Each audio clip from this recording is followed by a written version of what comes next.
జై శ్రీరామ్ అండి. నేను సుబ్రహ్మణ్య షష్ఠి ఇంట్లో చాలా బాగా చేసుకున్నాను.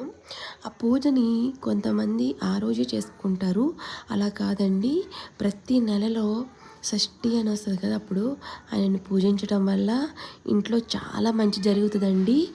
పిల్లలు కావాలనే వాళ్ళే కాదు, పిల్లలు ఉన్నవాళ్ళు కూడా వాళ్ళు బాగుండాలి, వాళ్ళ ఆరోగ్యం బాగుండాలి అని, వాళ్ళు ఉన్నత స్థానాలకి వెళ్ళాలి అని అనుకునే వాళ్ళు కూడా ఆయన కవచాలు పిల్లలతో చదివించటం వల్ల చాలా మంచి జరుగుతుందండి.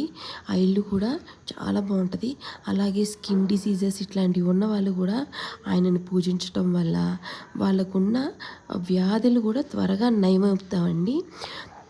ప్రతి నెలలో వచ్చే షష్ఠికి చక్కగా ఇంట్లో పూజ చేసుకుని దగ్గరలో ఉన్న దేవాలయానికి వెళ్ళి ఆయనకి పాలు, చిమిలి ఉండలు, అలాగే వడపప్పు, పానకము, చలిమిడి సమర్పించటం వల్ల ఆయన చాలా సంతోషిస్తారండి. ఆయన కవచాలు చదవటం వల్ల ఇంకా మంచి జరుగుతుంది. తప్పకుండా మీ కుటుంబ సభ్యులతో తప్పకుండా ఈసారి నుంచి చేయండి. శుభం.